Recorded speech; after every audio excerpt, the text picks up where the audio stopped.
ನಮಸ್ಕಾರ ಎಲ್ರಿಗೂ. ಕರ್ನಾಟಕ ಸರ್ಕಾರ ಕಾಲೇಜು ಶಿಕ್ಷಣ ಇಲಾಖೆ ವಿಜಯೀ ಭವ ಯೂಟ್ಯೂಬ್ ಚಾನಲ್ಗೆ ಎಲ್ಲರಿಗೂ ಹಾರ್ದಿಕ ಸ್ವಾಗತ. ನನ್ನ ಹೆಸರು ಡಾಕ್ಟರ್ ಎಸ್ ಸಮೀರ್ ಪಾಷಾ, ರಾಜ್ಯಶಾಸ್ತ್ರದ ಸಹಾಯಕ ಪ್ರಾಧ್ಯಾಪಕರು, ಸರ್ಕಾರಿ ಪ್ರಥಮ ದರ್ಜೆ ಕಾಲೇಜು ದೇವನಹಳ್ಳಿ. ಇಂದಿನ ತರಗತಿಯಲ್ಲಿ ನಾನು ವಿವರಿಸ್ತಾ ಇರತಕ್ಕಂತಹ ವಿಷಯದ ಹೆಸರು ರಾಜ್ಯ ಮಟ್ಟದಲ್ಲಿ ರಾಜ್ಯಪಾಲರ ಪಾತ್ರ, ರಾಜ್ಯ ಸರ್ಕಾರದಲ್ಲಿ ರಾಜ್ಯಪಾಲರ ಪಾತ್ರ. ಭಾರತದ ಆಡಳಿತ ವ್ಯವಸ್ಥೆಗೆ ಸಂಬಂಧಪಟ್ಟಂತೆ topic governor, power, tenure, qualifications, appointment. Main topic ರಾಜ್ಯಪಾಲರು, ಇವರ ಅಧಿಕಾರಗಳು, ಅಧಿಕಾರಾವಧಿ, ರಾಜ್ಯಪಾಲರಿಗೆ ಇರಬೇಕಾದಂಥ ಅರ್ಹತೆಗಳು, ಹಾಗೆಯೇ ರಾಜ್ಯಪಾಲರ ನೇಮಕಾತಿ ಯಾರಿಂದ ಆಗುತ್ತೆ, ಎಲ್ಲ ವಿಷಯಗಳನ್ನು ಡೀಟೇಲಾಗಿ ತಿಳ್ಕೊಳ್ಳೋಣ. ಮೊದಲನೇದಾಗಿ ರಾಜ್ಯಪಾಲರು ಯಾರು? Who is a governor? Governor is a nominal executive head of the state. He forms an important part of the state executive where he acts as the chief executive head. Central government nominates the governor for each state. ರಾಜ್ಯಪಾಲರು ರಾಜ್ಯದ ನಾಮಮಾತ್ರ ಮುಖ್ಯಸ್ಥರಾಗಿರ್ತಾರೆ. ಇವರು ಆಡಳಿತದ ಮುಖ್ಯಸ್ಥರು ಕೂಡ ಆಗಿರ್ತಾರೆ. ಇವರನ್ನು ಕೇಂದ್ರ ಸರ್ಕಾರ ನಾಮಕರಣ ಮಾಡುತ್ತೆ. ರಾಷ್ಟ್ರಪತಿಯವರು ನೇಮಿಸ್ತಾರೆ, ಪ್ರಧಾನಮಂತ್ರಿ ಮತ್ತು ಮಂತ್ರಿಮಂಡಲದ ಶಿಫಾರಸಿಗೆ ಅನುಗುಣವಾಗಿ. How is A governor appointed? ರಾಜ್ಯಪಾಲರ ನೇಮಕ ಯಾವ ಥರ ಆಗುತ್ತೆ ಅಂತ. ಭಾರತದಲ್ಲಿ ರಾಜ್ಯಪಾಲರನ್ನು ಪ್ರತಿಯೊಂದು ರಾಜ್ಯಕ್ಕೆ ಸಂಬಂಧಪಟ್ಟಂತೆ ರಾಷ್ಟ್ರಪತಿಯವರು ನೇಮಿಸ್ತಾರೆ. ರಾಷ್ಟ್ರಪತಿಯವರು under his hand and seal warrant ಮೂಲಕ ಇವರ ನೇಮಕಾತಿ ಮಾಡ್ತಾರೆ. ಕೇಂದ್ರ ಸರ್ಕಾರದ ಶಿಫಾರಸ್ಸಿನ ಮೇರೆಗೆ ಪ್ರತಿಯೊಂದು ರಾಜ್ಯಕ್ಕೂ ರಾಜ್ಯಪಾಲರನ್ನ ನೇಮಕಾತಿ ಮಾಡ್ತಕ್ಕಂಥ ಅಧಿಕಾರ ರಾಷ್ಟ್ರಪತಿಯವರಿಗಿರುತ್ತೆ. Unlike elections of president, there is no direct or indirect election for the post of governor in India. ಭಾರತದಲ್ಲಿ ಚುನಾವಣೆಯ ಮೂಲಕ ನೇರವಾಗಿ ಅಥವಾ ಪರೋಕ್ಷವಾಗಿ ರಾಜ್ಯಪಾಲರು ನೇಮಕಾತಿ ಆಗೋದಿಲ್ಲ. ಇವರನ್ನು ನಾಮಕರಣ ಮಾಡಲಾಗುತ್ತೆ. Office of a governor is not A part of union executive and is an independent constitutional office. ಕೇಂದ್ರ ಸರ್ಕಾರದ ಒಂದು ಭಾಗ ಅಲ್ಲ ರಾಜ್ಯಪಾಲರ ಸ್ಥಾನ, ಆದರೆ ಪ್ರತ್ಯೇಕವಾದಂತಹ ಸ್ವಾಯತ್ತತನ ಹೊಂದಿರತಕ್ಕಂತಹ ಒಂದು ಅಧಿಕಾರ ಸ್ಥಾನವಾಗಿರುತ್ತೆ ರಾಜ್ಯಪಾಲರದು. The nomination of a governor by the union and is appointment by the president in India is based on the Canadian model government. ಭಾರತದಲ್ಲಿ ಇವರ ಸ್ಥಾನ ಮತ್ತು ನೇಮಕಾತಿ ಕೆನಡಾದ ಪದ್ಧತಿಯನ್ನು ಹೋಲುತ್ತೆ. What is the term of governor's office? ಈಗಾಗಲೇ ತಿಳ್ಕೊಂಡಿದ್ದೀವಿ ರಾಜ್ಯಪಾಲರು ಯಾವ ರೀತಿ ನೇಮಕ ಆಗ್ತಾರೆ ಅಂತ. ರಾಜ್ಯಪಾಲರನ್ನು ನೇಮಿಸೋದು ರಾಷ್ಟ್ರಪತಿಯವರು, ಆದರೆ ರಾಷ್ಟ್ರಪತಿಯವರಿಗೆ ಪ್ರಧಾನಮಂತ್ರಿ ಮತ್ತು ಮಂತ್ರಿಮಂಡಲದ ಶಿಫಾರಸು ಮುಖ್ಯವಾಗಿರುತ್ತೆ. ಯಾರನ್ನು ಯಾವ ರಾಜ್ಯಕ್ಕೆ ರಾಜ್ಯಪಾಲರನ್ನಾಗಿ ನೇಮಕ ಮಾಡಬೇಕು ಅನ್ನೋದನ್ನು ನಿರ್ಧಾರ ಮಾಡೋದು ಪ್ರಧಾನಮಂತ್ರಿ, ಆದರೆ ಅಧಿಕೃತವಾಗಿ ರಾಷ್ಟ್ರಪತಿಯವರ ಹೆಸರಿನಲ್ಲೇ ಇವರ ನೇಮಕಾತಿ ಆಗುತ್ತೆ. ದೆನ್ ರಾಜ್ಯಪಾಲರ ಅಧಿಕಾರಾವಧಿ ಎಷ್ಟು ವರ್ಷ ಅಂತ. ಸಾಮಾನ್ಯವಾಗಿ ರಾಜ್ಯಪಾಲರು 5 ವರ್ಷಗಳ ಅವಧಿಗೆ ನೇಮಕ ಆಗ್ತಾರೆ, ಆದರೆ 5 ವರ್ಷಗಳ ಅವಧಿಯವರೆಗೂ ಇವರೇ ಇರ್ತಾರೆ ಅಂತ ಹೇಳಕ್ಕೆ ಬರೋದಿಲ್ಲ. ಇವರ ನೇಮಕ ಅವಧಿ 5 ವರ್ಷಕ್ಕಾಗಿದ್ರೂ ಕೂಡ 5 ವರ್ಷಗಳಿಗಿಂತ ಮೊದಲೇ ರಾಷ್ಟ್ರಪತಿಯವರು ಇವರನ್ನು ಅಧಿಕಾರದಿಂದ ವಾಪಸ್ ಕರೆದುಕೊಳ್ಬೋದು. ರಾಷ್ಟ್ರಪತಿಯವರ ಇಚ್ಛೆಯನ್ನು ಅವಲಂಬಿಸಿರುತ್ತೆ ರಾಜ್ಯಪಾಲರ ಅಧಿಕಾರಾವಧಿ. ಹಾಗೆಯೇ ಒಂದು ರಾಜ್ಯದಿಂದ ಇನ್ನೊಂದು ರಾಜ್ಯಕ್ಕೆ ರಾಜ್ಯಪಾಲರನ್ನಾಗಿ ರಾಷ್ಟ್ರಪತಿಯವರವ್ರನ್ನ ವರ್ಗಾವಣೆ ಕೂಡ ಮಾಡಬಹುದು, ಅಥವಾ ಒಂದಕ್ಕಿಂತ ಹೆಚ್ಚು ರಾಜ್ಯಗಳಿಗೂ ಬೇಕಾದರೂ ಒಬ್ಬರನ್ನೇ ರಾಜ್ಯಪಾಲರನ್ನಾಗಿ ನೇಮಕ ಮಾಡತಕ್ಕಂಥ ಅಧಿಕಾರನೂ ರಾಷ್ಟ್ರಪತಿಯವರಿಗಿದೆ. Governor may also get transferred from one state to another by the president. He also can reappointed in the same state. ಅಂದರೆ ರಾಜ್ಯಪಾಲರಾಗಿರ್ತಕ್ಕಂಥ ವ್ಯಕ್ತಿನ ಬೇರೆ ರಾಜ್ಯಕ್ಕೆ ವರ್ಗಾವಣೆ ಮಾಡ್ಬೋದು, ಅಥವಾ ಅದೇ ರಾಜ್ಯದಲ್ಲಿ ಮತ್ತೊಮ್ಮೆ ನೇಮಕ ಮಾಡ್ಬೋದು. ಹೀಗಾಗಿ ಇವರ ಅಧಿಕಾರಾವಧಿಗೆ ಸಂಬಂಧಪಟ್ಟಂತೆ 5 ವರ್ಷಗಳು ಕಡ್ಡಾಯವಾಗಿರ್ತಾರೆ ಅಂತ ಹೇಳಕ್ಕೆ ಬರೋದಿಲ್ಲ. ಇವರ ಅಧಿಕಾರಾವಧಿ ರಾಷ್ಟ್ರಪತಿಯವರ ಇಚ್ಛೆಯನ್ನು ಅವಲಂಬಿಸಿರುತ್ತೆ ಅಂತ ಹೇಳ್ಬೋದು. ಒಂದು ವೇಳೆ ರಾಜ್ಯಪಾಲರ ಹುದ್ದೆ ಏನಾದರೂ ತೆರವಾದರೆ ತಕ್ಷಣಕ್ಕೆ ರಾಜ್ಯಪಾಲರ ಹುದ್ದೆ ಖಾಲಿ ಆಗದಂತೆ ನೋಡ್ಕೊಳ್ತಕ್ಕಂಥ ಅಧಿಕಾರ ರಾಷ್ಟ್ರಪತಿಯವರಿಗಿದೆ. ಅವರು ತಾತ್ಕಾಲಿಕವಾಗಿ ಆ ರಾಜ್ಯದ ಹೈಕೋರ್ಟಿನ ಮುಖ್ಯ ನ್ಯಾಯಾಧೀಶರನ್ನೇ ತಾತ್ಕಾಲಿಕ ರಾಜ್ಯಪಾಲರನ್ನಾಗಿ ಬೇಕಾದರೆ ರಾಷ್ಟ್ರಪತಿಯವರು ನೇಮಕಾತಿ ಮಾಡ್ಬೋದಾಗಿರುತ್ತೆ. What are the who is qualified to become a governor? ರಾಜ್ಯಪಾಲರಾಗಬೇಕಾದ್ರೆ ಏನೇನು ಅರ್ಹತೆಗಳಿರಬೇಕು ಅಂತ ಈಗಾಗಲೇ ತಿಳ್ಕೊಂಡಿದ್ದೀರಾ. ರಾಜ್ಯಪಾಲರು ಯಾವ ಥರ ಆಯ್ಕೆ ಆಗ್ತಾರೆ ಅಂತ. ನೆಕ್ಸ್ಟ್, ರಾಜ್ಯಪಾಲನಾಗ್ತಕ್ಕಂಥ ವ್ಯಕ್ತಿ ಹೊಂದಿರಬೇಕಾಗಿರ್ತಕ್ಕಂಥ ಅರ್ಹತೆಗಳೇನೇನು ಅಂತ. ರಾಜ್ಯಪಾಲರಾಗ್ತಕ್ಕಂಥ ವ್ಯಕ್ತಿ ಹಲವು ಪ್ರಮುಖ ಅರ್ಹತೆಗಳನ್ನು ಹೊಂದಿರಬೇಕಾಗುತ್ತೆ. ಮೊದಲನೇದಾಗಿ ಭಾರತೀಯ ಪೌರರಾಗಿರಬೇಕು, ನಂಬರ್ 1. ನಂಬರ್ 2, ಕನಿಷ್ಠ 35 ವರ್ಷ ವಯಸ್ಸಾಗಿರಬೇಕು. ನಂಬರ್ 3, ಅವರು ಕೇಂದ್ರ ಸರ್ಕಾರ ಆಗಲಿ ರಾಜ್ಯ ಸರ್ಕಾರ ಆಗಲಿ ಕೇಂದ್ರ ಸರ್ಕಾರದ ಅಥವಾ ರಾಜ್ಯ ಸರ್ಕಾರದ ಲಾಭದಾಯಕ ಹುದ್ದೆಗಳಲ್ಲಿ ಇರಬಾರ್ದು. ಹಾಗೆ ಹೇಳಿದರೆ ಅವರು ಲೋಕಸಭೆ ಸದಸ್ಯರು ಕೇಂದ್ರ ಶಾಸಕಾಂಗದ ಸದಸ್ಯರು ಆಗಿರಬಾರ್ದು, ರಾಜ್ಯ ಶಾಸಕಾಂಗದ ಸದಸ್ಯರು ಆಗಿರಬಾರ್ದು. ಅಂಥ ವ್ಯಕ್ತಿನ ರಾಜ್ಯಪಾಲರನ್ನಾಗಿ ನೇಮಕಾತಿ ಮಾಡ್ಬೋದು. ಮುಖ್ಯವಾಗಿ 2 ಕ್ವಾಲಿಫಿಕೇಷನ್ಸ್. ನಂಬರ್ 1 ಈಸ್ ರಾಜ್ಯಪಾಲನಾಗ್ತಕ್ಕಂಥ ವ್ಯಕ್ತಿ ಭಾರತದ ಪೌರನಾಗಿರಬೇಕು, ಕನಿಷ್ಠ 35 ವರ್ಷ ವಯಸ್ಸಾಗಿರಬೇಕು. ರಾಜ್ಯಪಾಲರನ್ನು ರಾಜ್ಯಗಳಿಗೆ ನೇಮಕ ಮಾಡುವ ಮುಂಚೆ 2 ಪ್ರಮುಖ ಸಂಪ್ರದಾಯಗಳನ್ನು ಅನುಸರಿಸಲಾಗುತ್ತೆ. ಮೊದಲನೇದಾಗಿ, ರಾಜ್ಯಪಾಲರಾಗ್ತಕ್ಕಂತಹ ವ್ಯಕ್ತಿ ಯಾವ ರಾಜ್ಯಕ್ಕೆ ನೇಮಕವಾಗ್ತಾರೋ ಆ ರಾಜ್ಯದವರಾಗಿರಬಾರ್ದು. ಉದಾಹರಣೆಗೆ, ಕರ್ನಾಟಕದವರೇ ಕರ್ನಾಟಕದ ರಾಜ್ಯಪಾಲರಾಗುವಂತಿಲ್ಲ. ಕರ್ನಾಟಕಕ್ಕೆ ಬೇರೆ ರಾಜ್ಯಗಳವರು ರಾಜ್ಯಪಾಲರಾಗ್ಬೋದು. ಇದು ಮೊದಲನೇ ಸಂಪ್ರದಾಯ. ಎರಡನೇದಾಗಿ, ರಾಷ್ಟ್ರಪತಿಯವರು ರಾಜ್ಯಪಾಲರನ್ನು ನೇಮಕ ಮಾಡುವ ಮೊದಲು ಸಂಬಂಧಪಟ್ಟ ರಾಜ್ಯದ ಮುಖ್ಯಮಂತ್ರಿಯ ಜೊತೆಗೆ ಚರ್ಚಿಸಬೇಕು ಅನ್ನೋ ಸಂಪ್ರದಾಯ ಕೂಡ ಇದೆ. ಕೆಲವೊಮ್ಮೆ ಈ ಸಂಪ್ರದಾಯನ ಉಪೇಕ್ಷಿಸಲಾಗುತ್ತೆ. ಈ 2 ಕಂಡೀಷನ್ಸನ್ನು ನೋಡ್ಬೋದು. ರಾಜ್ಯಪಾಲನಾಗ್ತಕ್ಕಂತಹ ವ್ಯಕ್ತಿ ಯಾವ ರಾಜ್ಯಕ್ಕೆ ನೇಮಕ ಆಗ್ತಾನೋ ಆ ರಾಜ್ಯದ ಸದಸ್ಯನಾಗಿರಬಾರ್ದು, ಆ ರಾಜ್ಯದವರಾಗಿರಬಾರ್ದು. ಎರಡನೇದಾಗಿ, ರಾಷ್ಟ್ರಪತಿಯವರು ಸಂಬಂಧಪಟ್ಟ ರಾಜ್ಯದ ಮುಖ್ಯಮಂತ್ರಿಯ ಜೊತೆ ಸಮಾಲೋಚಿಸಿ ರಾಜ್ಯಪಾಲರನ್ನು ನೇಮಕಾತಿ ಮಾಡಬೇಕಾಗುತ್ತೆ. Next, what are the conditions of governor's office? There are a few conditions for a person to be appointed as governor.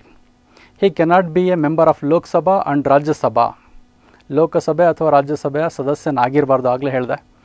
If he has been a member of either of the house, he should vacate the seat on his first day as governor in the office. ಒಂದು ವೇಳೆ ಸದಸ್ಯನಾಗಿದ್ದರೆ ರಾಜ್ಯಪಾಲನಾಗಿ ಅಧಿಕಾರ ವಹಿಸ್ಕೊಳ್ಳೋಕೆ ಮುಂಚೆನೇ ತಮ್ಮ ಸ್ಥಾನಕ್ಕೆ ರಾಜೀನಾಮೆ ಕೊಡಬೇಕಾಗುತ್ತೆ. ಹಾಗೆಯೇ ಲಾಭದಾಯಕ ಹುದ್ದೆಯನ್ನು ಅವರು ಪಡೆದಿರಬಾರ್ದು. ರಾಜ್ಯಪಾಲರಿಗೆ ರಾಜ್ಯದಲ್ಲಿ ಅಧಿಕೃತ ನಿವಾಸವನ್ನು ನೀಡಲಾಗಿರುತ್ತೆ. ರಾಜ್ಯಪಾಲರ ನಿವಾಸವನ್ನು ರಾಜಭವನ ಅಂತ ಕರೀತಾರೆ. ಆ ರಾಜಭವನನ ರೆಂಟ್ ಫ್ರೀಯಾಗಿ ನೀಡಲಾಗುತ್ತೆ ಅವ್ರಿಗೆ. ಹಾಗೆಯೇ ರಾಜ್ಯಪಾಲರಿಗೆ ಹಲವಾರು ಸೌಲಭ್ಯಗಳನ್ನು ನೀಡಲಾಗುತ್ತೆ, ಭತ್ಯೆಗಳನ್ನು ನೀಡಲಾಗುತ್ತೆ. ಅವ್ರು ನೀಡ್ತಕ್ಕಂಥ ಸೌಲಭ್ಯಗಳು, ಭತ್ಯೆಗಳನ್ನು ನಿರ್ಧರಿಸ್ತಕ್ಕಂಥ ಅಧಿಕಾರ ಕೇಂದ್ರದ ಪಾರ್ಲಿಮೆಂಟಿಗಿರುತ್ತೆ. ಪ್ರಸ್ತುತ ರಾಜ್ಯಪಾಲರ ಗ್ರಾಸ್ ವೇತನ ಪ್ರತಿ ತಿಂಗಳಿಗೆ 3,50,000 ಇದೆ. ಅದರ ಜೊತೆಗೆ ಇತರೆ ಸೌಲಭ್ಯಗಳನ್ನು ನೀಡಲಾಗುತ್ತೆ. ಕೆಲವೊಮ್ಮೆ ಒಬ್ಬರೇ ರಾಜ್ಯಪಾಲರನ್ನು 2 ರಾಜ್ಯಗಳಿಗೆ ರಾಜ್ಯಪಾಲರನ್ನಾಗಿ ನೇಮಕ ಮಾಡಲಾಗಿರುತ್ತೆ. ಅಂಥ ಸಂದರ್ಭದಲ್ಲಿ ಅವರ ಖರ್ಚು ವೆಚ್ಚಗಳನ್ನು ಭರಿಸ್ತಕ್ಕಂಥ ಅಧಿಕಾರ 2 ರಾಜ್ಯಗಳಿಗೆ ಸಂಬಂಧಪಟ್ಟಂತೆ ರಾಷ್ಟ್ರಪತಿಯವರು ನಿಗದಿಪಡಿಸ್ತಾರೆ.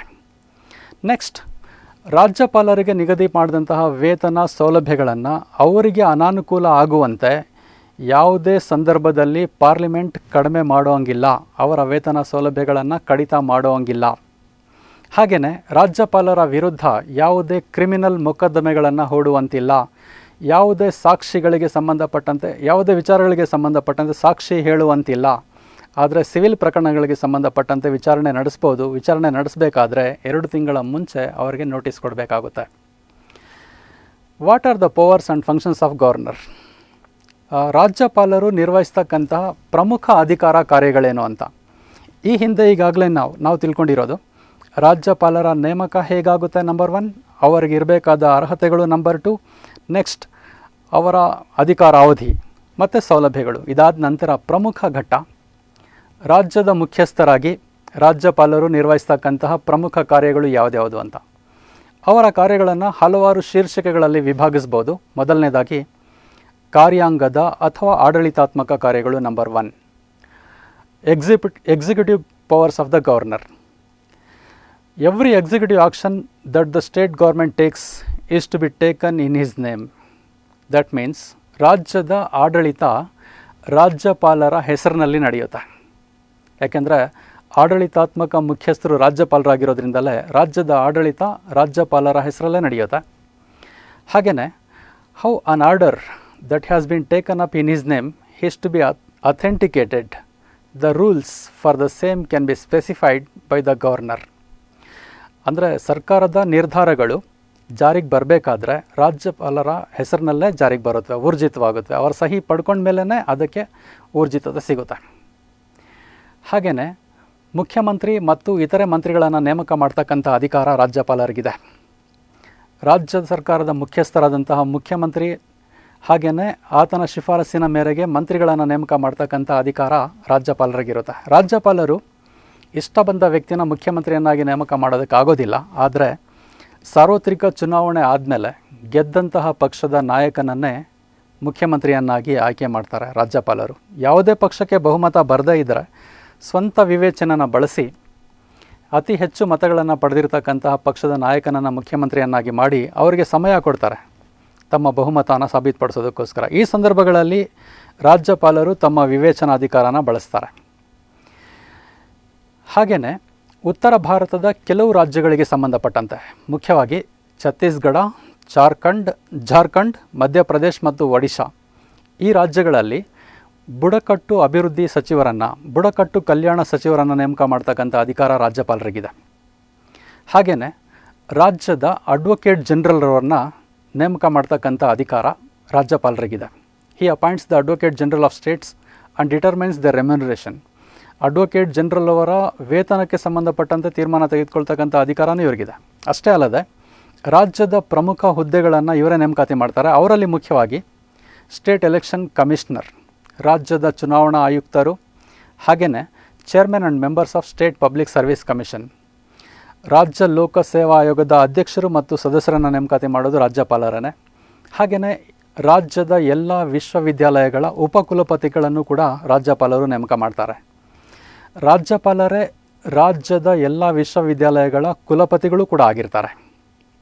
ರಾಜ್ಯ ಸರ್ಕಾರದ ಆಡಳಿತ ವೈಖರಿಗೆ ಸಂಬಂಧಪಟ್ಟಂತೆ, ಆಡಳಿತ ತೀರ್ಮಾನಗಳಿಗೆ ಸಂಬಂಧಪಟ್ಟಂತೆ ಎಲ್ಲ ವಿವರಣೆಗಳನ್ನು ಮುಖ್ಯಮಂತ್ರಿಯಿಂದ ಪಡೆಯುವ ಅಧಿಕಾರ ರಾಜ್ಯಪಾಲರಿಗಿದೆ.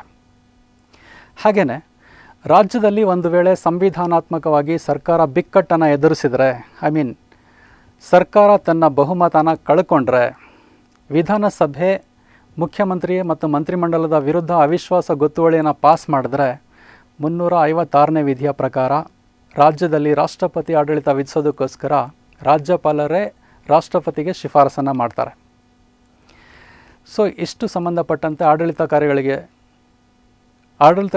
ಸಂಬಂಧಪಟ್ಟ ವಿವರಗಳಾದರೆ, ನೆಕ್ಸ್ಟ್ ಎರಡನೇದಾಗಿ ಲೆಜಿಸ್ಲೇಟಿವ್ ಪವರ್ಸ್ ಆಫ್ ಗವರ್ನರ್, ರಾಜ್ಯಪಾಲರು ನಿರ್ವಹಿಸ್ತಕ್ಕಂತಹ ಶಾಸನೀಯ ಕಾರ್ಯಗಳನ್ನು ನೋಡೋಣ.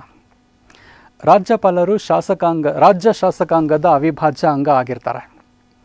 ರಾಜ್ಯ ಶಾಸಕಾಂಗದ ಜೊತೆ ಸೇರಿ ಶಾಸನೀಯ ಕ್ಷೇತ್ರಕ್ಕೆ ಸಂಬಂಧಪಟ್ಟಂತೆ ರಾಜ್ಯಪಾಲರು ನಿರ್ವಹಿಸ್ತಕ್ಕಂಥ ಕಾರ್ಯಗಳನ್ನು ಈ ರೀತಿ ಒನ್ ಬೈ ಒನ್ ತಿಳ್ಕೊಬೋದು. ಮೊದಲನೇದಾಗಿ ಶಾಸಕಾಂಗದ ಸದನಗಳ ಅಧಿವೇಶನ ಕರೆಯುವ ಮುಂದೂಡ್ತಕ್ಕಂಥ ಅಧಿಕಾರ ರಾಜ್ಯಪಾಲರಿಗಿದೆ.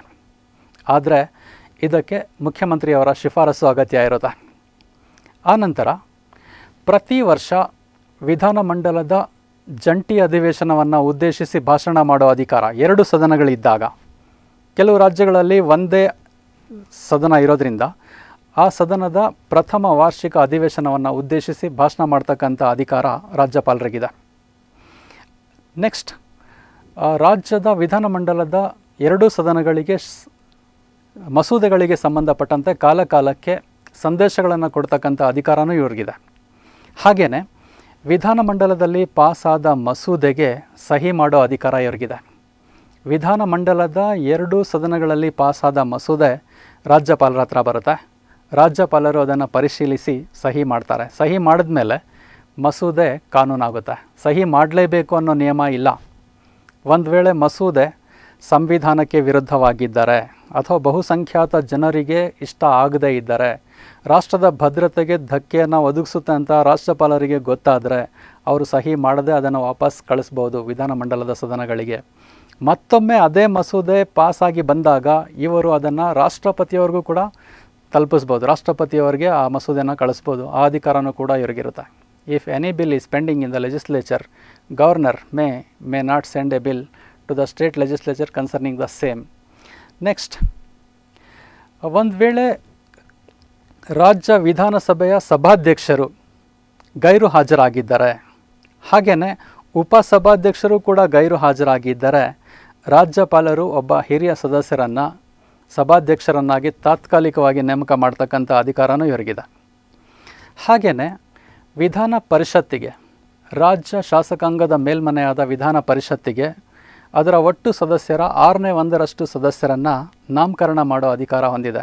ಆ 1/6 ಸದಸ್ಯರು ಯಾರು ಅಂತ ಹೇಳಿದ್ರೆ, ಹಲವಾರು ಕ್ಷೇತ್ರಗಳಲ್ಲಿ ಹೆಸರು ಮಾಡಿದಂತಹ ಗಣ್ಯರು. ಉದಾಹರಣೆಗೆ ವಿಜ್ಞಾನ, ಕಲೆ, ಸಹಕಾರ, ಸಮಾಜ ಕಾರ್ಯ, ಸಿನಿಮಾ, ತಂತ್ರಜ್ಞಾನ ಮುಂತಾದ ಕ್ಷೇತ್ರಗಳಲ್ಲಿ ಗಣನೀಯ ಸಾಧನೆಯನ್ನು ಮಾಡಿರ್ತಕ್ಕಂಥವರು, ಹೆಚ್ಚು ಸಾಧನೆ ಮಾಡಿರ್ತಕ್ಕಂಥ ಗಣ್ಯ ವ್ಯಕ್ತಿಗಳನ್ನು ಗುರುತಿಸಿ ಅವ್ರನ್ನ ನಾಮಕರಣ ಮಾಡೋ ಅಧಿಕಾರ ರಾಜ್ಯಪಾಲರಿಗಿದೆ.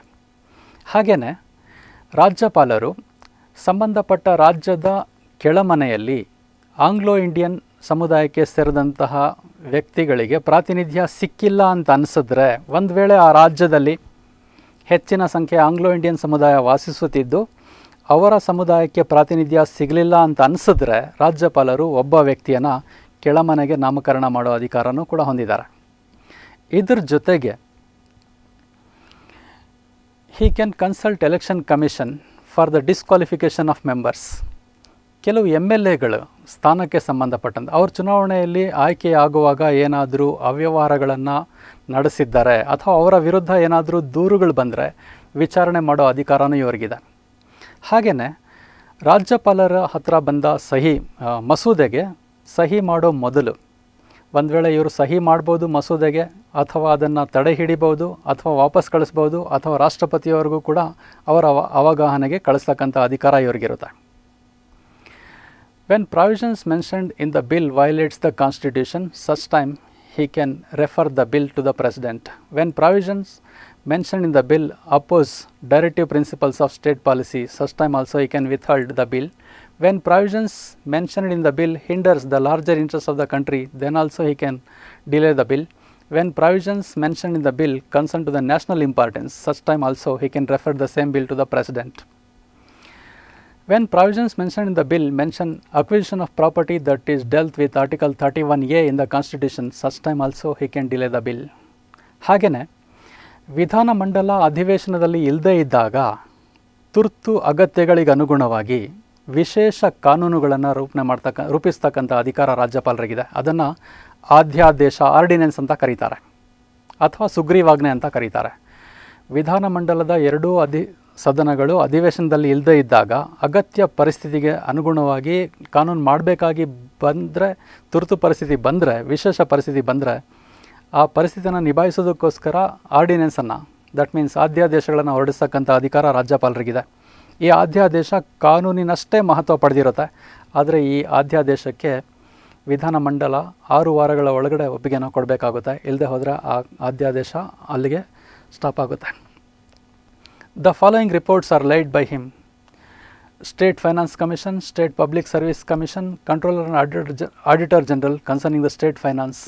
ಇವ್ರು ನೀಡ್ತಕ್ಕಂತಹ ವರದಿಗಳನ್ನು ವಿಧಾನಮಂಡಲದಲ್ಲಿ ಮಂಡಿಸೋದಕ್ಕೆ ಇವರು ಪ್ರಯತ್ನ ಪಡ್ತಾರೆ. ಕೆಲವು ವರದಿಗಳನ್ನು ಯಾವುದು ಅಂತ ಹೇಳಿದ್ರೆ, ರಾಜ್ಯ ಹಣಕಾಸು ಆಯೋಗ, ರಾಜ್ಯ ಲೋಕಸೇವಾ ಆಯೋಗ, ಆಡಿಟರ್ ಜನರಲ್ ರವರ ವರದಿಗಳನ್ನು ರಾಜ್ಯ ವಿಧಾನಮಂಡಲದಲ್ಲಿ ಮಂಡಿಸೋದಕ್ಕೆ ರಾಜ್ಯಪಾಲರು ವ್ಯವಸ್ಥೆ ಮಾಡ್ಬೋದು. ಇಷ್ಟೆಲ್ಲ ಅಧಿಕಾರಗಳು ರಾಜ್ಯಪಾಲರು ಶಾಸನೀಯ ಕ್ಷೇತ್ರಕ್ಕೆ ಸಂಬಂಧಪಟ್ಟಂತೆ ನಿರ್ವಹಿಸ್ತಾರೆ. ಬ್ರೀಫ್ ಔಟ್ ಮಾಡೋದಾದರೆ, ಅಧಿವೇಶನ ಕರೆಯುವ ಮತ್ತು ಮುಂದೂಡುವ ಅಧಿಕಾರ, ಹಾಗೆಯೇ ವಿಧಾನ ಪರಿಷತ್ತಿಗೆ 1/6 ಸದಸ್ಯರನ್ನು ನಾಮಕರಣ ಮಾಡುವ, ಹಾಗೆಯೇ ವಿಧಾನಸಭೆಗೆ ಒಬ್ಬ ಆಂಗ್ಲೋ ಇಂಡಿಯನನ್ನು ನೇಮಕ ಮಾಡ್ತಕ್ಕಂಥ ಅಧಿಕಾರ, ನಂತರ ವಿಧಾನ ಮಂಡಲದಲ್ಲಿ ಪಾಸಾದ ಮಸೂದೆಗಳಿಗೆ ಸಹಿ ನೀಡುವ ಅಥವಾ ಅವುಗಳನ್ನು ತಡೆ ಹಿಡಿಯುವ ಅಧಿಕಾರ, ಅಥವಾ ರಾಷ್ಟ್ರಪತಿಯವರಿಗೆ ಕಳಿಸ್ತಕ್ಕಂಥ ಅಧಿಕಾರ ಇವರಿಗಿರುತ್ತೆ. ಅಧಿವೇಶನದಲ್ಲಿ ಇಲ್ಲದೇ ಇದ್ದಾಗ ವಿಧಾನಮಂಡಲ ಪರಿಸ್ಥಿತಿಯನ್ನು ನಿಭಾಯಿಸಲು ಕಾಲಕಾಲಕ್ಕೆ ಅಧ್ಯಾದೇಶಗಳನ್ನು ಹೊರಡಿಸುವ ಅಧಿಕಾರನೇ ಇವರಿಗಿದೆ. ಹಾಗೆಯೇ ಇವರು ವಿಧಾನಮಂಡಲಕ್ಕೆ ಕೆಲವು ಸಂದೇಶಗಳನ್ನು ಕಳಿಸ್ಬೋದು ಮಸೂದೆಗಳಿಗೆ ಸಂಬಂಧಪಟ್ಟಂತೆ. ಸೊ ಇಷ್ಟು ಪ್ರಮುಖ ಅಧಿಕಾರಗಳನ್ನು ಇವರು ಶಾಸನೀಯ ಕ್ಷೇತ್ರಕ್ಕೆ ಸಂಬಂಧಪಟ್ಟಂತೆ ರಾಜ್ಯ ವಿಧಾನಮಂಡಲದಲ್ಲಿ ನಿರ್ವಹಿಸ್ತಾರೆ. ನೆಕ್ಸ್ಟ್, ಹಣಕಾಸಿನ ಅಧಿಕಾರಗಳು, ಫೈನಾನ್ಷಿಯಲ್ ಪವರ್ಸ್ ಆಫ್ ಗವರ್ನರ್. ಹಣಕಾಸಿನ ಕ್ಷೇತ್ರಕ್ಕೆ ಸಂಬಂಧಪಟ್ಟಂತೆ ರಾಜ್ಯದಲ್ಲಿ ರಾಜ್ಯಪಾಲರು ನಿರ್ವಹಿಸ್ತಕ್ಕಂಥ ಕಾರ್ಯಗಳನ್ನು ಹೀಗೆ ಹೇಳ್ಬೋದು. ರಾಜ್ಯದಲ್ಲಿ ವಾರ್ಷಿಕ ಮುಂಗಡ ಪತ್ರ, ಹಣಕಾಸಿನ ಮುಂಗಡ ಪತ್ರವನ್ನು ಕೆಳಸದನದಲ್ಲಿ ಮಂಡಿಸುವ ಮೊದಲು ರಾಜ್ಯಪಾಲರ ಒಪ್ಪಿಗೆಯನ್ನು ಪಡ್ಕೋಬೇಕಾಗುತ್ತೆ. ಹಾಗೆಯೇ ಬೇಡಿಕೆಗಳ ಮೇಲೆ, ಅನುದಾನದ ಮೇಲೆ ಬೇಡಿಕೆಗಳನ್ನು ಪಡ್ಕೋಬೇಕಾದ್ರೂ ಶಾಸಕಾಂಗದಲ್ಲಿ ಇವರ ಒಪ್ಪಿಗೆ ಪಡ್ಕೋಬೇಕಾಗುತ್ತೆ.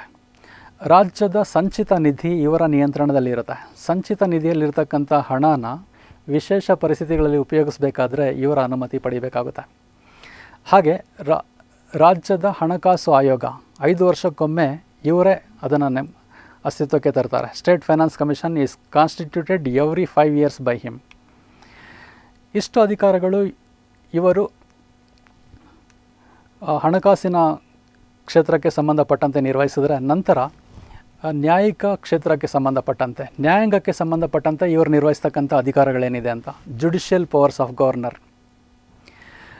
ರಾಜ್ಯದಲ್ಲಿ ಕೆಲವು ನ್ಯಾಯಿಕ ಕಾರ್ಯಗಳನ್ನು ಕೂಡ ರಾಜ್ಯಪಾಲರು ನಿರ್ವಹಿಸ್ತಾರೆ. ರಾಜ್ಯದ ನ್ಯಾಯಾಲಯಗಳು ಕೊಟ್ಟಂತಹ ತೀರ್ಪನ್ನು ಬದಲಾಯಿಸ್ತಕ್ಕಂಥ ಅಧಿಕಾರ, ಅಂದರೆ ಅಪರಾಧಿಗಳಿಗೆ ನೀಡಿರ್ತಕ್ಕಂಥ ಶಿಕ್ಷೆಯ ಪ್ರಮಾಣನ ಕಡಿಮೆ ಮಾಡಬಹುದು, ತಡೆ ಹಿಡಿಬಹುದು, ಮುಂದೂಡಬಹುದು. ಅದರ ಒಂದು ಕಂಡೀಷನ್ ಇರುತ್ತೆ.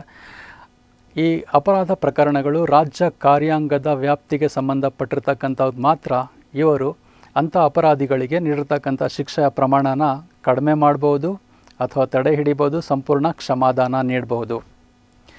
ರಾಜ್ಯದಲ್ಲಿ ಜಿಲ್ಲಾ ನ್ಯಾಯಾಲಯಗಳ ನ್ಯಾಯಾಧೀಶರನ್ನು ನೇಮಕ ಮಾಡೋ ಅಧಿಕಾರ ಇವರಿಗಿರುತ್ತೆ. ಹಾಗೆಯೇ ರಾಜ್ಯದ ಹೈಕೋರ್ಟಿನ ನ್ಯಾಯಾಧೀಶರನ್ನು ನೇಮಕಾತಿ ಮಾಡುವಾಗ ರಾಷ್ಟ್ರಪತಿಯವರು ಇವರ ಸಲಹೆನ ಪಡೀತಾರೆ. In consultation with high court, governor makes appointments, postings and promotions of district judges. President consult the governor while appointing judges to high court. Lastly, in consultation with the state high court, the state public service commission, he also appoints the persons to judicial services. ನ್ಯಾಯಾಂಗದ ಸೇವೆಗಳು, ರಾಜ್ಯ ಮಟ್ಟದಲ್ಲಿ ನ್ಯಾಯಾಂಗದ ಸೇವೆಗಳಿಗೆ ಅಧಿಕಾರಿಗಳನ್ನು ನೇಮಕ ಮಾಡ್ತಕ್ಕಂಥ ಅಧಿಕಾರನೂ ಇವರಿಗಿರುತ್ತೆ. ಆನಂತರ what is the constitutional provisions of governor? ಸಂವಿಧಾನಾತ್ಮಕ ಸ್ಥಾನಮಾನಗಳೇನಿರುತ್ತೆ, ಸಂವಿಧಾನದ ವಿಧಿಗಳೇನು ಹೇಳುತ್ತೆ ಇವರ ಸ್ಥಾನದ ಬಗ್ಗೆ, ಇವರ ಅಧಿಕಾರಗಳ ಬಗ್ಗೆ ಕೂಲಂಕುಷವಾಗಿ ನೋಡೋದಾದರೆ, ಸಂವಿಧಾನದ 154ನೇ ವಿಧಿ ಹೇಳುತ್ತೆ governor is the executive head of the state ಅಂತ. ರಾಜ್ಯದ ಕಾರ್ಯಾಂಗದ ಮುಖ್ಯಸ್ಥರಾಗಿ ರಾಜ್ಯಪಾಲರಿರ್ತಾರೆ. All the executive functions will be performed by him or by the officers subordinate to him in accordance with the constitution. ಇಡೀ ರಾಜ್ಯದ ಆಡಳಿತ ಕಾರ್ಯಗಳು ಇವರ ಹೆಸರಲ್ಲೇ ನಡೆಯುತ್ತವೆ. ನೆಕ್ಸ್ಟ್, ಸಂವಿಧಾನದ 163ನೇ ವಿಧಿಯ ಪ್ರಕಾರ he will be aided and advised by CM and Council of Ministers unless he is performing a function at his own discretion. 163ನೇ ವಿಧಿಯ ಪ್ರಕಾರ ಮುಖ್ಯಮಂತ್ರಿ ಮತ್ತು ಸಚಿವ ಸಂಪುಟದ ಶಿಫಾರಸಿನ ಮೇರೆಗೆ ಇವರು ಕಾರ್ಯಗಳನ್ನು ನಿರ್ವಹಿಸ್ತಾರೆ. ಆದರೆ ಕೆಲವೊಮ್ಮೆ ಇವರು ತಮ್ಮ ಸ್ವಂತ ವಿವೇಚನಾಧಿಕಾರನ ಬಳಸಬಹುದು, ವಿಶೇಷ ಪರಿಸ್ಥಿತಿಗಳಲ್ಲಿ ಮಾತ್ರ. The power to act at his own discretion is a power that is not given to the president. ಈ ಅಧಿಕಾರನ ಕೇಂದ್ರದಲ್ಲಿ ರಾಷ್ಟ್ರಪತಿಯವರು ಕೊಟ್ಟಿಲ್ಲ, ರಾಜ್ಯದಲ್ಲಿ ವಿವೇಚನಾಧಿಕಾರ ಬಳಸ್ತಕ್ಕಂಥ ಅಧಿಕಾರ ರಾಜ್ಯಪಾಲರಿಗಿದೆ. 42nd Amendment Act made the advice of Council of Ministers binding on the President but not on the Governor in a state.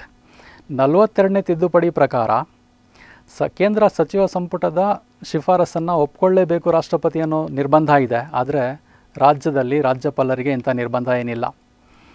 164ನೇ ವಿಧಿಯ ಪ್ರಕಾರ council of ministers are collectively responsible to state legislative assembly. ಅಂದರೆ ರಾಜ್ಯದ ಸಚಿವ ಸಂಪುಟ ಸಾಮೂಹಿಕವಾಗಿ ಕೆಳಮನೆಗೆ ಜವಾಬ್ದಾರಿಯಾಗಿರುತ್ತೆ, ಕೆಳಮನೆ ಆದಂಥ ವಿಧಾನಸಭೆಗೆ. This provision is the foundation of state parliamentary system. ಕೇಂದ್ರದಲ್ಲಿ ಸಂಸದೀಯ ಪದ್ಧತಿ ಹೇಗಿದೆಯೋ ರಾಜ್ಯದಲ್ಲೂ ಸಂಸದೀಯ ಪದ್ಧತಿ ಇರೋದರಿಂದ ಸಚಿವ ಸಂಪುಟ ರಾಜ್ಯದ ವಿಧಾನ ಮಂಡಲದ ಕೆಳಮನೆಗೆ ಜವಾಬ್ದಾರಿಯಾಗಿರುತ್ತೆ. The constitution has mentioned the authority of the governor to decide the validity of his actions taken in his own discretion in circumstances where his actions are called in to action. ಅಂದರೆ ಅವರು ಜವಾಬ್ದಾರಿಯುತವಾಗಿ ಕಾರ್ಯನಿರ್ವಹಿಸ್ತಾರೆ. ಯಾವಾಗ ಸಚಿವ ಸಂಪುಟ ತಮ್ಮ ವಿಶ್ವಾಸನ ಕಳ್ಕೊಳ್ಳುತ್ತೋ ಕೆಳಮನೆಯಲ್ಲಿ, ಆವಾಗ ಇವರು ತಮ್ಮ ವಿವೇಚನಾಧಿಕಾರನ ಬಳಸ್ತಾರೆ. ಇವರು ವಿವೇಚನಾಧಿಕಾರಗಳು ಹೇಗಿರುತ್ತೆ ಅಂತ ಹೇಳಿದ್ರೆ, the governor of a state unlike the president of India is conferred with power to act at his own discretion. There are 2 categories of discretion for the governor. One is constitutional discretion and the other is situational discretion. 2 ರೀತಿಯ ವಿವೇಚನಾಧಿಕಾರಗಳನ್ನು ಇವರು ಬಳಸ್ಬೋದು. ಒಂದು ಸಂವಿಧಾನಾತ್ಮಕ ವಿವೇಚನಾಧಿಕಾರ, ಇನ್ನೊಂದು ಪರಿಸ್ಥಿತಿಗೆ ತಕ್ಕಂತೆ ಬಳಸ್ತಕ್ಕಂತಹ ವಿವೇಚನಾಧಿಕಾರ. ಸಂವಿಧಾನಾತ್ಮಕ ವಿವೇಚನಾಧಿಕಾರ ಯಾವಾಗ ಬಳಸ್ತಾರೆ ಅಂದರೆ 356ನೇ ವಿಧಿಯ ಪ್ರಕಾರ ರಾಷ್ಟ್ರಪತಿ ಆಡಳಿತ ಹೇರಬೇಕಾದ್ರೆ ಅಂಥ ಪರಿಸ್ಥಿತಿ ಬಂದರೆ ಸಂವಿಧಾನಾತ್ಮಕವಾಗಿಯೇ ಅವರು ತಮ್ಮ ವಿವೇಚನಾಧಿಕಾರ ಬಳಸ್ತಾರೆ. ಅದನ್ನು ಬಿಟ್ಟು ಸಂದರ್ಭಕ್ಕೆ ಅನುಗುಣವಾಗಿ ಮುಖ್ಯಮಂತ್ರಿ ಮತ್ತು ಸಚಿವ ಸಂಪುಟ ಕೆಳಮನೆಯಲ್ಲಿ ಬಹುಮತ ಕಳ್ಕೊಂಡಾಗ ಪಕ್ಷಾಂತರ ಆದರೆ ಅಥವಾ MLAಗಳು ರಾಜೀನಾಮೆ ನೀಡಿದ್ರೆ ಇಂಥ ಪರಿಸ್ಥಿತಿಗಳಲ್ಲಿ ಸಂದರ್ಭಕ್ಕೆ ಅನುಗುಣವಾಗಿ ವಿವೇಚನಾಧಿಕಾರ ಬಳಸ್ತಕ್ಕಂಥ ಅಧಿಕಾರನೂ ರಾಜ್ಯಪಾಲರಿಗಿರುತ್ತೆ.